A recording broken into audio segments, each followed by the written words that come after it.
Welcome to the InfoGov Hot Seat Vodcast, featuring candid interviews with practitioners, consultants, and solution providers on hot topics in the information governance industry. Here's your host, Jim Merrifield.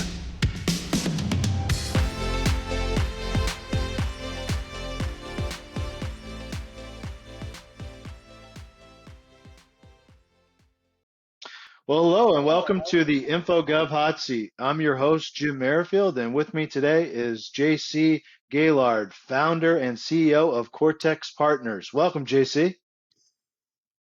Jim, thanks for having me on the podcast. Yes, I'm JC Gaillard. I'm the founder and CEO of Corix Partners, and we're a boutique management consulting business based in London that I founded about 10 years ago, and we are focused on helping C-level execs with cybersecurity strategy, organization, and governance problems, really. And that's it. About myself, I've been living and working in London since 1993. I'm French and British. I've been working on cybersecurity for the best part of the last 20 to 25 years. First part of my career in IT, essentially in the financial sector, and then gradually moving towards security. I was the chief security officer for Rabobank International from 2000 to 2009, and I eventually established what became Corix Partners as I was leaving around the 2010, 2011, and that's it. Corix has been running since then, and we're working mostly with large organizations, FTSE 100 type of organizations, and we help them, as I said, set or reset security strategy, security operating models, those kind of things. That's great, and thank you for the background there, and on being a former CIO or a CISO, and it seems like you got a great background and experience. Now, recently you wrote a book. I actually have a copy. Thank you so much for sending me one. The Cyber Security Leadership Handbook, right, for CISOs and the CEO. Now, what made you write this book? I had enough going to conferences and listening to the same people saying the same things.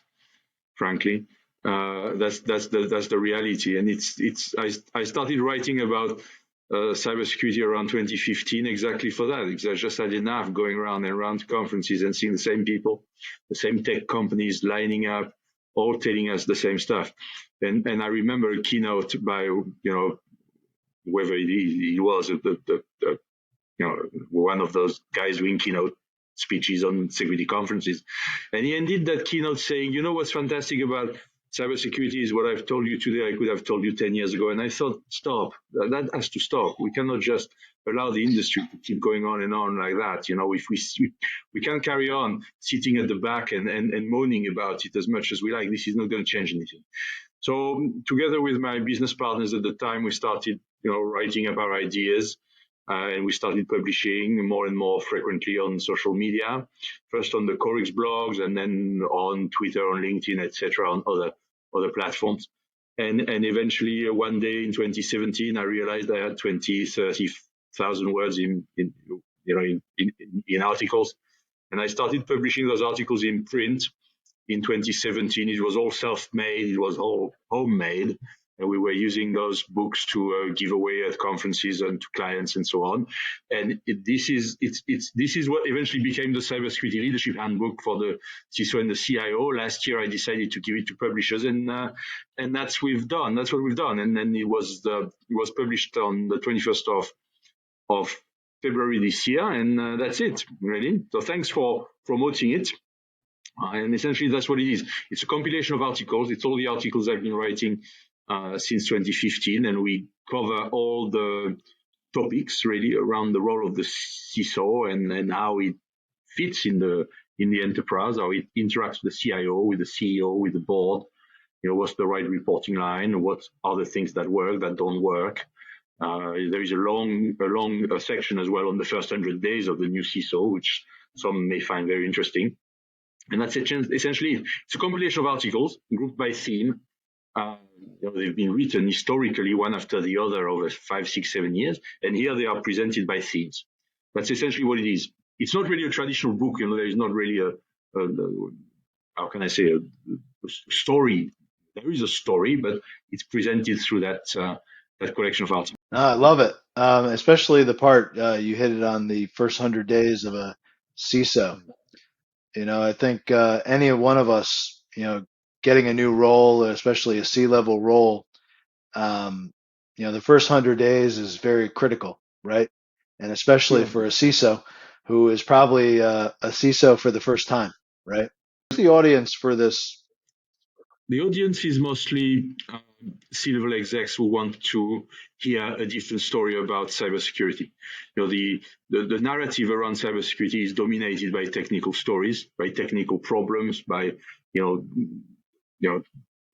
technical narrative, a technology narrative. This is not a technology book. This is not about technology. This is about management.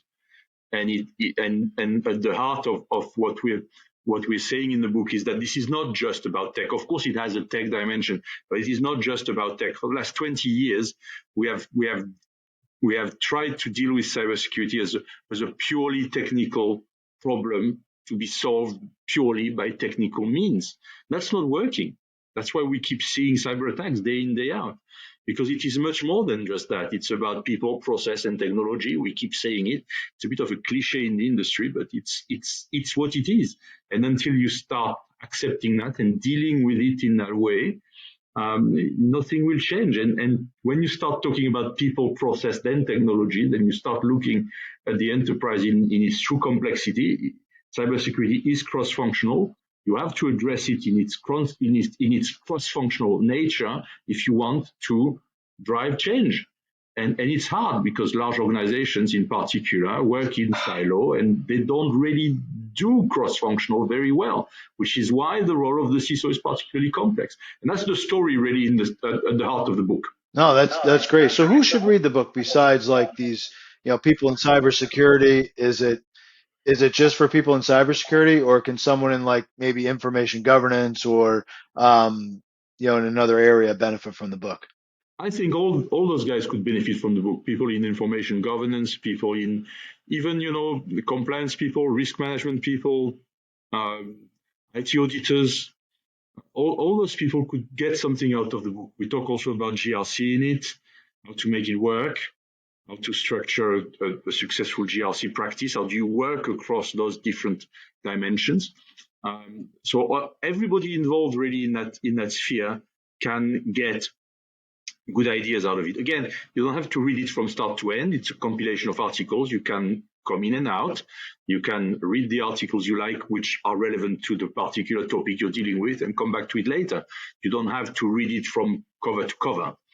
That's why I kept that structure, because I felt that's actually quite rich in the end. Yeah, that's nice, right? Who has time to, I don't know how long the book is. I didn't look, but it's a 500-page book, right? So it's nice to be able to jump to different topics, like you said. Yeah. So I'm glad you laid the book out like that.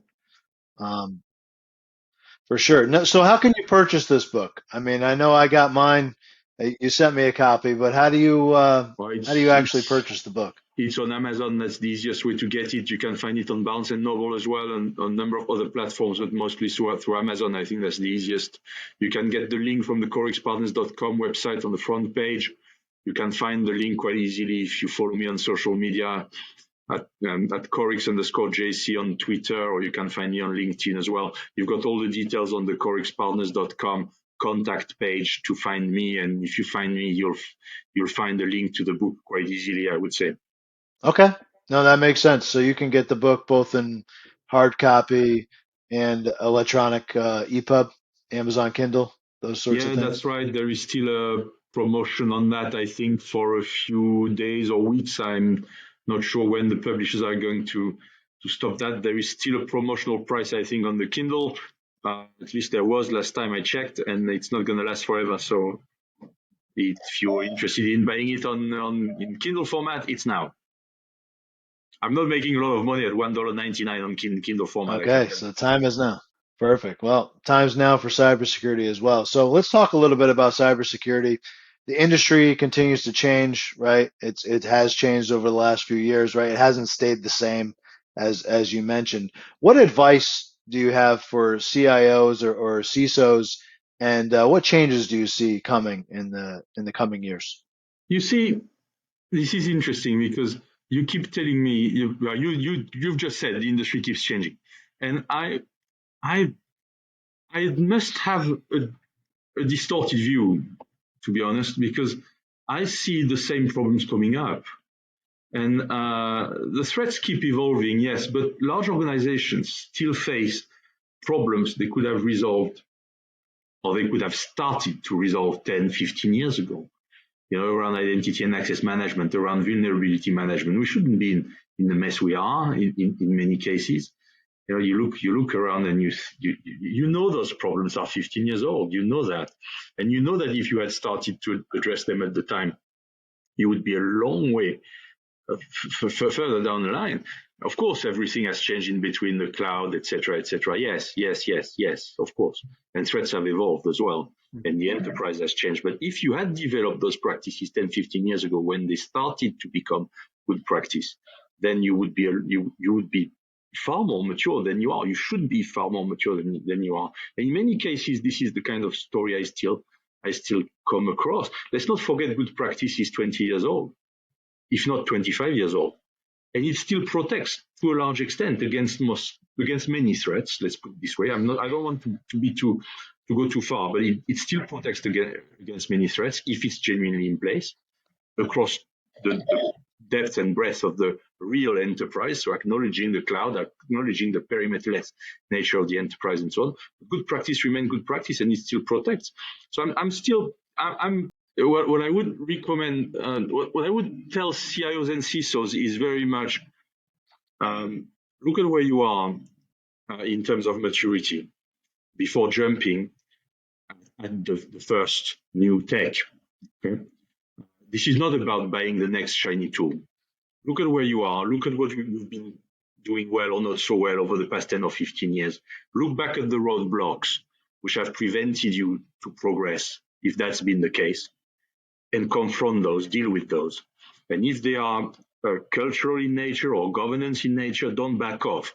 Okay, address those. Don't ignore them because they're not technical. Find ways of addressing those. And it's much harder than buying the next shiny tool, but it's what will make you move forward. Now, I was going to say the other piece of advice I normally give CISOs is also look at your landscape, at your toolkit landscape.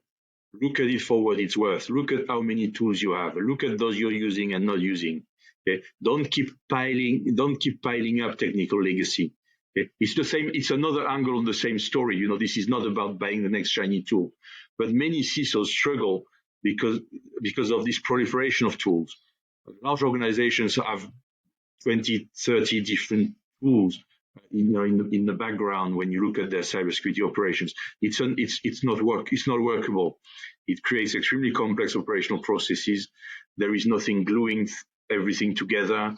So processes are very complex because you have data coming from this, data coming from that. You have to glue it together. It's all manual. It's all cut and paste into Excel. It's abominable very quickly. It requires an army of analysts to run it. It's not scalable. It costs a fortune, and it gives boring jobs to hundreds or thousands of people. And this is wrong. Fundamentally, it's part of the problem the industry has. It alienates talent. It creates that perception of a skill gap just because we're trying to scale things that are not scalable. So really, I'm exaggerating a little bit here, but fundamentally, CISOs have to look back at how their operations are structured. If I stick to the technical field, and frankly, find a way of decluttering, because many of them just have tools coming out of their ears for nothing, and they need to look at that, again, in broad daylight and address it. I think that's the other advice I normally give to CISOs. So the first advice I generally give to CIO and C-level execs, and to CISOs I tend to give the advice I've just given around tools, because that's very, very often the problem I come across. I think that's very wise advice, right? You don't have to buy the next shiny tool. I think that's very wise, especially in the economic climate we're in right now, right? I think most of us in our organizations have plenty of tools that we can use. And a lot of times it comes down to the other side of the spectrum, right? The people and the process, and then the technology we can kind of let come when we're ready. JC, thank you so much for spending some time on the hot seat. If you'd like to be a guest on the IG hot seat like JC here, just fill out the guest form on our website. And thank you so much, and enjoy the rest of your day. Thank you for having me on the podcast again. Thank you, Jim. Thank you for listening to another episode of the InfoGov Hot Seat. Follow us on Spotify, YouTube, Google Podcasts, Apple Podcasts, and LinkedIn. Check out our main website at infogovhotseat.com to view our latest episodes and much more.